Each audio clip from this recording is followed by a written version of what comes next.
शरीर पर क्या प्रभाव पड़ता है कुंडलिनी जागरण का, इसका वर्णन कर रहा हूँ। ये कुंडलिनी महाशक्ति है, विश्व की अलौकिक शक्ति है। ये हमारे शरीर में तो ऊर्जा है, इससे मनुष्य का शरीर सर्वशक्तिशाली बन जाता है, मनुष्य सर्व गुणवान बन जाता है, मनुष्य गुणों से संपन्न हो जाता है और मनुष्य ऋषि बन जाता है, महर्षि बन जाता है, दृष्टि ऋषि बन जाता है, ऐश्वर्यशाली बन जाता है और जो है रंक से राजा ऋषि बन जाता है। ऐसा जो है इसका प्रभाव है कुंडलिनी का। ये जैसे बिजली की ऊर्जा होती है वैसे इसकी भी ऊर्जा है।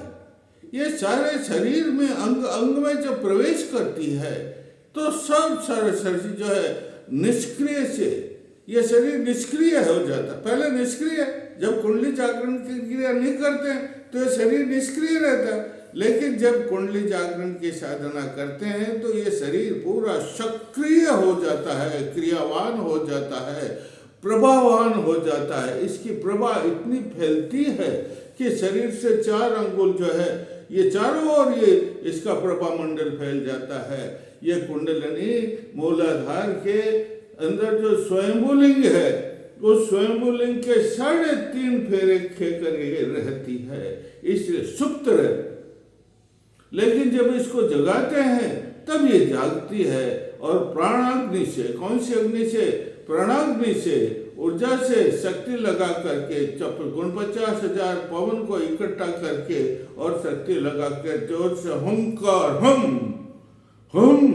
इस प्रकार का करने से इसको क्या करते, जाग जाती है और इसका जो पूंछ है मुंह में रहती है वो निकल जाती है और वो फिर सुषुम्ना के मार्ग से होती हुई षट चक्रों को भेदन करती हुई परिष्कृत करती हुई जो वो सहस्रार में पहुंचती है, ब्रह्मरंध्र में पहुंचती है।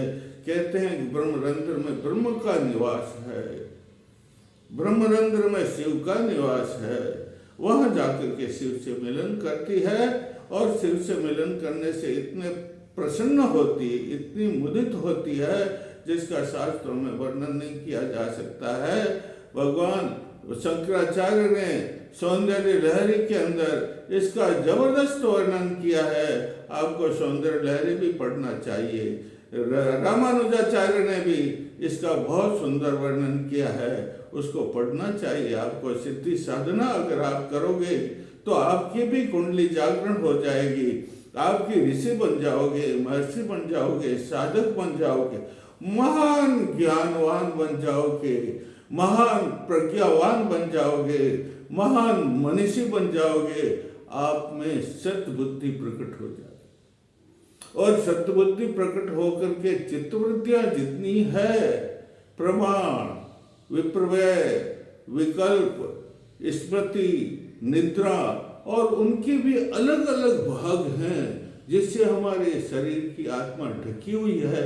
ये सब जो है वो आवरण हट जाएगा और आत्मा का प्रकाश, इसका प्रभाव, सबसे बड़ा प्रभाव तो ये होगा इसका कि आत्मा के ऊपर जो अंधेरा है, अंधेरे का आवरण है, वो सब हट जाएगा और इसमें जो है मनुष्य फिर साधक तो बड़ा सिद्ध पुरुष, योगेश्वर बन जाएगा और योगी बन करके सारे संसार में, और कहते हैं शास्त्रों में लिखा हुआ शतश आयु को, कितनी उम्र का, 100 साल की उम्र का रह करके इस संसार में विचरण करके साधना का प्रचार प्रसार करेगा, वो शक्तिशाली होगा, निरोगी होगा, उसे किसी भी प्रकार का रोग नहीं होगा। रोग तो उसको देखते ही हट जाएगा, दूर भग जाएगा। तो इतना जो है, और वेदों का ज्ञाता, रामायण पुराण इन सब का ज्ञाता वो हो जाएगा भाई।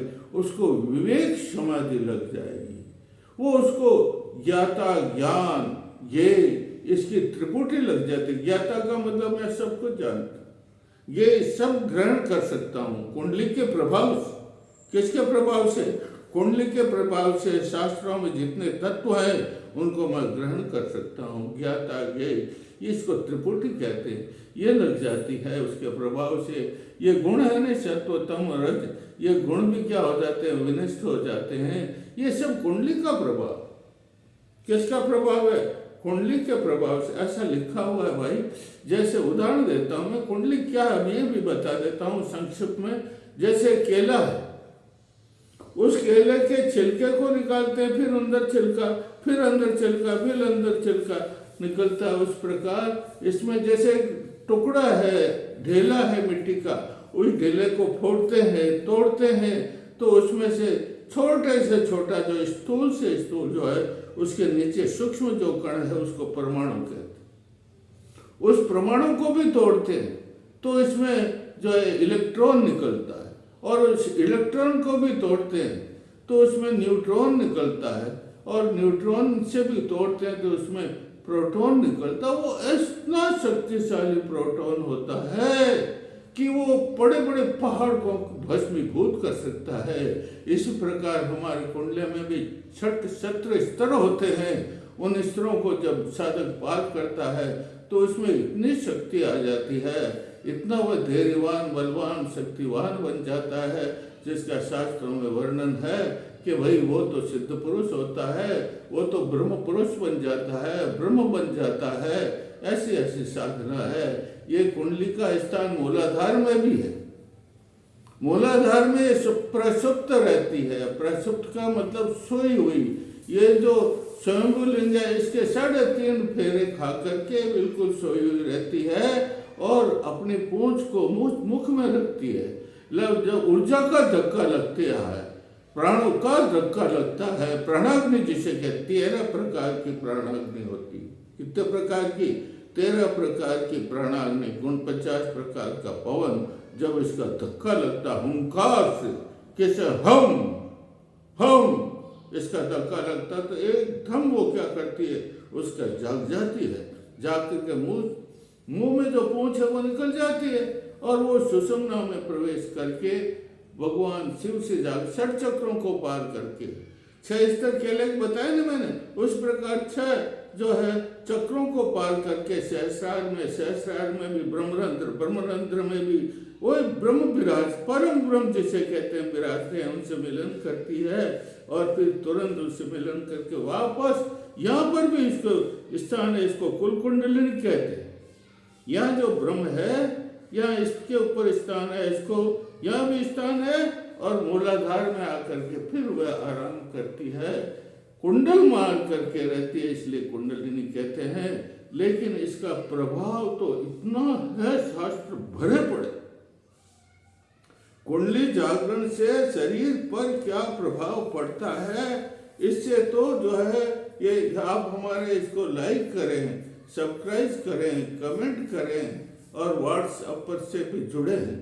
देखो इससे इतना प्रभाव पड़ता है, इसका मैं कह नहीं सकता। यही तो ब्रह्म विद्या है रे, ये कुंडली ही तो ब्रह्म विद्या है, ब्रह्म से मिलन का साधन।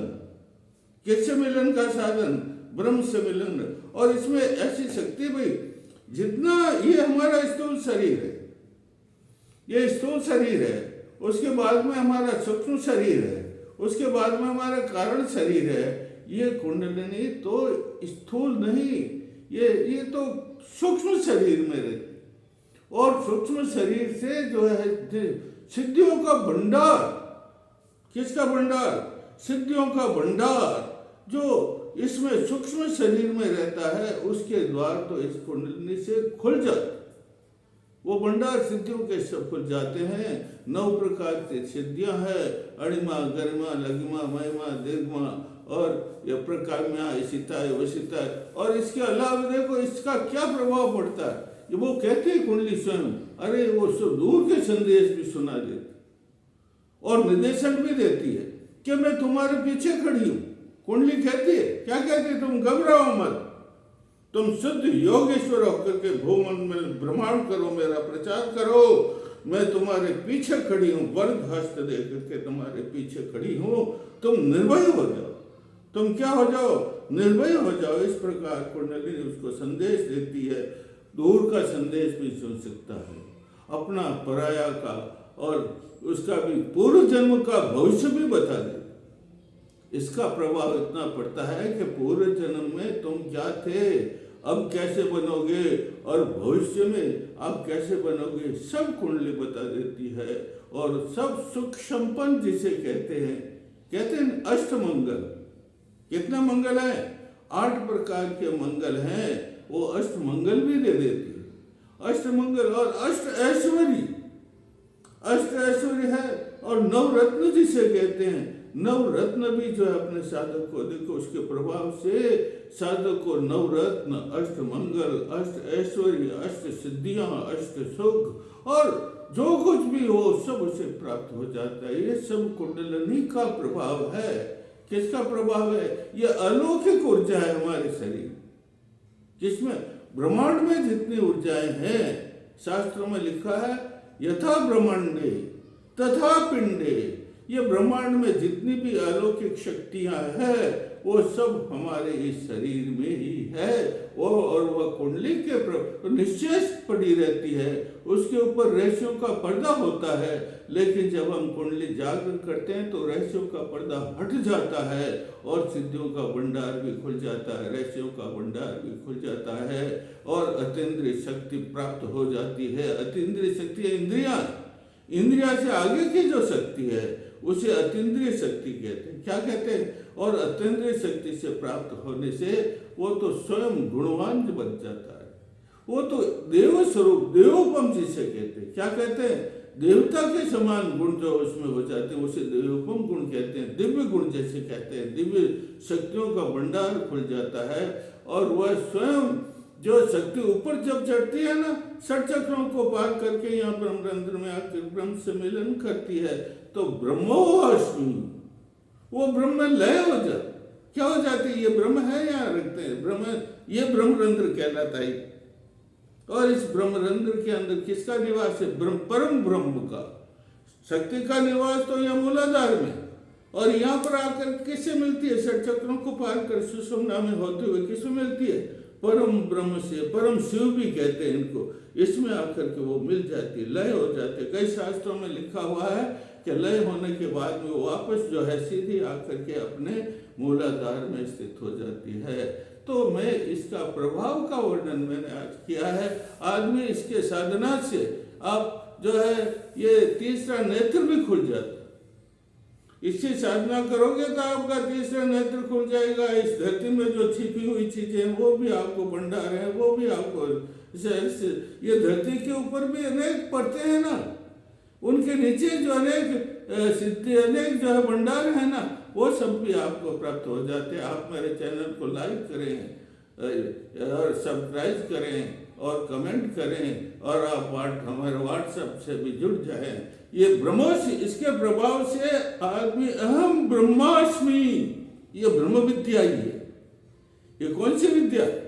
कुंडलिनी ब्रह्म विद्या है। और इस ब्रह्म विद्या की साधना करने से आदमी में अहम ब्रह्मास्मि, मैं ब्रह्म हूँ, ब्रह्म में विलीन हो जाता है। चेतना उसकी ब्रह्म में विलीन हो जाती है। अहम शिवोहम, अहम शिवोहम। और इसमें खेचरी जो है मुद्रा भी करनी पड़ती। खेचरी मुद्रा का मतलब ऐसे बढ़ जाए, आप ध्यान लगा करके और जीभ उलट दीजिए। उलट करके ये जो घाटी है ना, ये 3 छिद्र हैं, इनको जीभ से बंद कर दीजिए। और फिर आपका चित्त जो है यहाँ लगना चाहिए। आपका चित्र सहस्रार में या प्रकृति में लग जाना चाहिए ऐसे। और फिर सोहम के साधना करो तो आपका कुंडली जागरण सिद्ध होता है और इसका प्रभाव आपके ऊपर आपको दृष्टिगत हो जाएगा। आपको सूक्ष्म से सूक्ष्म दृश्य रात को दिखाई देंगे, वो आप कभी नहीं देख सकते। वो आपका नेत्र खुलेगा नहीं तो उससे आप देख सकोगे और उसकी क्षमता के अनुसार आप इसका सदुपयोग करना चाहिए, दुरुपयोग नहीं करना चाहिए। इससे जो प्राप्त होता है प्रभावशाली शक्तियाँ प्राप्त होती है। शास्त्रों में लिखता है इसका प्रयोजन सत् कार्य के लिए करना चाहिए, असत कार्य के लिए नहीं करना चाहिए। और कुंडली के प्रभाव से आदमी ब्रह्मास्मि, अहम शिवोहम, अहम सोम आदि बन जाता है।